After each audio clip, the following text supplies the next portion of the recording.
The Columbia City Council votes to voice its support of the state's Medicaid expansion. A program that aims to bring Christmas trees to veterans is brightening up Fort Leonard Wood. And an added risk for hunters this season, how authorities are trying to help out. KOMU 8 News at 10 starts now.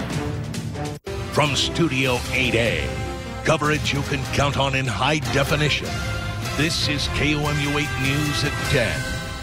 Authorities arrested an Ohio man wanted for assault and carjacking in Columbia. Good evening, I'm Julia Plant. And I'm Brittany Pieper. Here's what we know on this developing story. Jason Robert Davis was arrested this morning. Authorities say he assaulted a 49-year-old victim just before 4 a.m. on Redwood Road in Columbia. He then took off in the victim's car, but eventually ran out of gas along I-70. The State Highway Patrol and the Lafayette County Sheriff's Department took him into custody just after 10:30 this morning. He now faces first-degree assault, robbery, and armed criminal action charges. The City Council approved a resolution tonight to express support of a Medicaid expansion in Missouri. The expansion would cover all adults and children up to 138% of the federal poverty level. Laura Nasser was the only council member to oppose it. Mayor Bob McDavid says he will write a letter to local legislators to show the city's support. Some residents joined the meeting to show their support. One of the reasons we're coming here is we want to make the point about how different communities throughout Missouri, how Medicaid expansion is so important to them. And here in Columbia, with a great hospital system, it's extremely important, both for financial reasons and also just getting more people covered and access to affordable and adequate health care. The state legislature reconvenes next month. Republicans in both the House and Senate say Medicaid needs to be reformed before they can expand it. A Delta Airlines flight slid off the runway today after landing in snowy conditions in Madison, Wisconsin. In a statement, Delta said the plane, quote, came in contact with snow adjacent to the runway during taxi away from the runway at the Dane County Regional Airport. Fire officials say that the jet's nose came and rested off the runway while the rest of the plane stayed on the runway. Delta also said that all 60 passengers from the flight, which departed from Minneapolis-St. Paul International Airport, were bused to the terminal. Officials say there were no reports of any injuries. A new plan outlining a vision for how Columbia could develop over the next few years is now available for the public to read. It's called Columbia Imagined. The plan will promote community growth in an effort to identify cultural opportunities and enhance the city's downtown experience. Some of the main goals include enhancing mobility and accessibility, providing diverse housing options, and enhancing the downtown experience. The plan will be used as a place of reference and system of checks and balances when community development decisions are made. A man accused in a summer shooting at a laundromat on Conley Road appeared in Boone County Court late this afternoon. A judge ruled in favor of the state, allowing prosecutors to use the DNA evidence in the case against Dominito Cheatham. He faces a second-degree murder charge for the death of Anthony Unger. Cheatham pleaded not guilty to the murder charges last month. He also faces first-degree robbery and armed criminal action charges.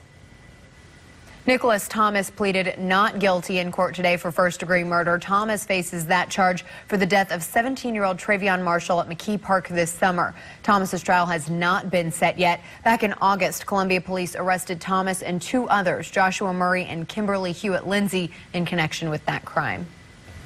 Hunters go out every year during this season, climb their favorite tree, and hope to bring back that trophy buck. However, with more hunters in the woods and elevated higher than 15 or 20 years ago, there's a larger risk for hunters falling out of trees and getting injured. KOMU 8's Connor Wist shows us how hunters can gear up for the season safely. It's 3:26 in the afternoon. Now's a great time to be on stand. It's a time that every hunter in Missouri anticipates the other 11 months of the year. It just feels such a thrill because it's all dark and you start hearing things, and I don't know, I just love it. I love everything about it. The guns are reloaded, the permits are waited in line for, and a brand new pattern of camouflage is hung on the store racks. Usually there's a new camo pattern or there's a new orange vest that's lighter, more comfortable. From a Department of Conservation agent's perspective, it's a time to enforce important safety rules. In the last 15 to 20 years, the tree stand industry has really grown. Basically, there are more hunters in the woods, elevated higher more often, which invariably leads to more falls that injures more people. Adam Deerhoff says tree stand harnesses are key to hunting safety. It secures you to the tree so that if you fall, you don't fall to the ground. And some hunters wear those, some don't. You're taking a big risk if you choose not to wear one. It's much like a seatbelt that it's a good thing to do once you get in place. However, a seatbelt might be legally required while you're on the road, a harness may not be. So it's a good thing to take that extra step to protect yourself while in the woods. A number of hunters are injured because they fail to use safety restraint and fall out of tree stands. So we want everybody to have fun but be safe. Another way hunters ensure their own safety is by wearing blaze orange. Your blaze orange is required. It's a legal requirement. And just for your own safety, it is necessary. There is absolutely no doubt that blaze orange has saved many lives, because as you look out across the landscape now, everything else is various hues of brown and gray, and there is nothing in the natural world, particularly at this time, that is blaze orange. So when you see that, you know that it's something unnatural, and you know that it's another hunter. Connor Wist, KOMU 8 News, Boone County.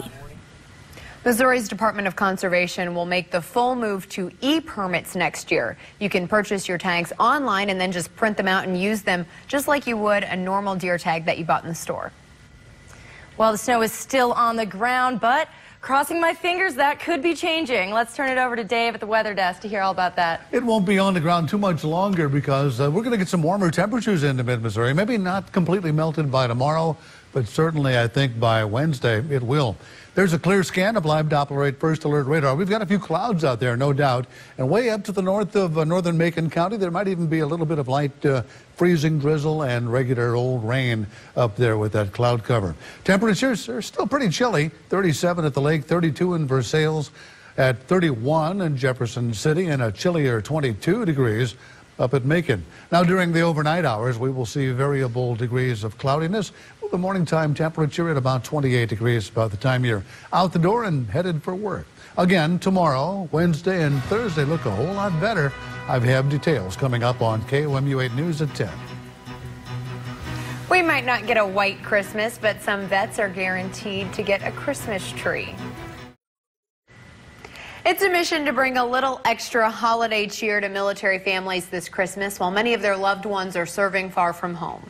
And it's a mission that begins at Christmas tree farms across the country and ends in the living rooms of a lot of deserving families. NBC's Kevin Tibbles reports.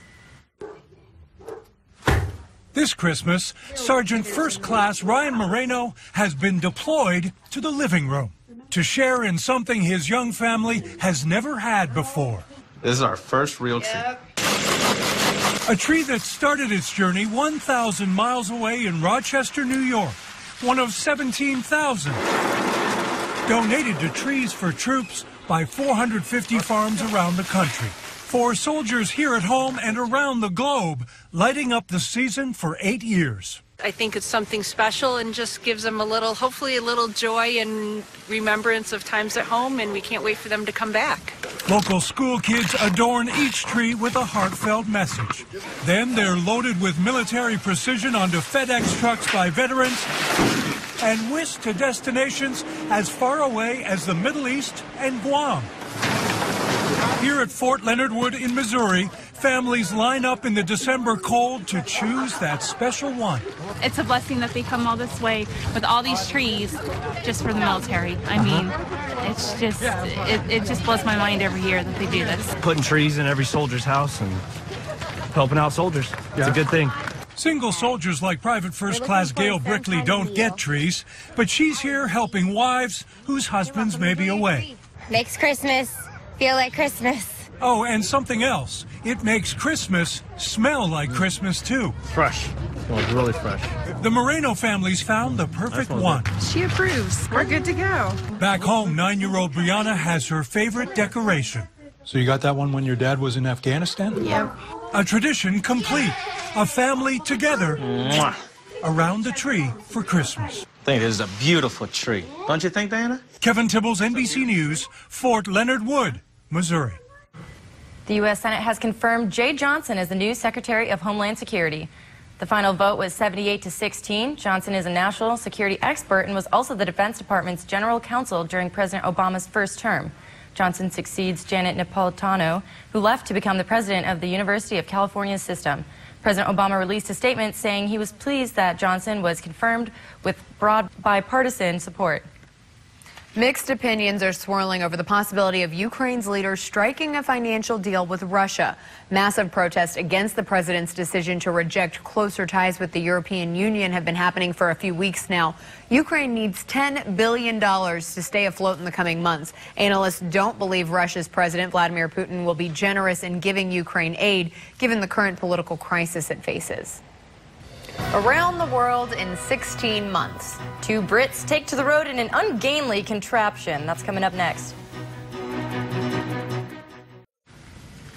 All right, it's called a tuk-tuk, a 3-wheeled motorized rickshaw, and it has taken 2 British teachers around the world. Nick Goff and Rich Sears arrived in Buenos Aires today as part of a global charity event. They're aiming to raise funds for education projects in developing nations. Buenos Aires is the pair's latest stop on a whirlwind journey of 24,800 miles around the globe. What a neat trip. I'm not sure that is what I would choose as my mode of transportation, though. No, probably not the most efficient way. 16 months, that might not even be that quick to get around the world. No, it's quite a while. All right, now here's a look at what we're following for KOMU 8 News today. We'll have an update on tonight's ongoing city council meeting, including measurements to support the state's Medicaid expansion. And you can always find the latest news, weather, and sports on our website. Just head over to KOMU.com. And on the subject of the weather, if you missed it, well, we'll recap that for you. Should be partly cloudy tonight, down to about 28 degrees tomorrow morning. Then for the next 3 days, it looks pretty good, doesn't it? 46 degrees on tomorrow, Wednesday, Thursday, 54 and 56 degrees. Then yet another one of those pesky cold fronts moves through and makes Friday, Saturday, and Sunday just a little chillier with temperatures in the 30s. There's a slight chance of a bit of a wintry mix on Saturday. And you see the warm-up that we're seeing. Dave wanted to make sure that he goes out on a high note, that people are excited about his forecast on his last couple of days with us. You have 4 shows left? 3, 4? I guess tomorrow's the final day. And we will have some surprises for Dave at 5, 6, 9, and 10. So if you have grown up watching Dave, as so many people in mid-Missouri have, you're going to want to tune in, and see us tell him goodbye. Father time. Thanks so much for joining us. Have a great night.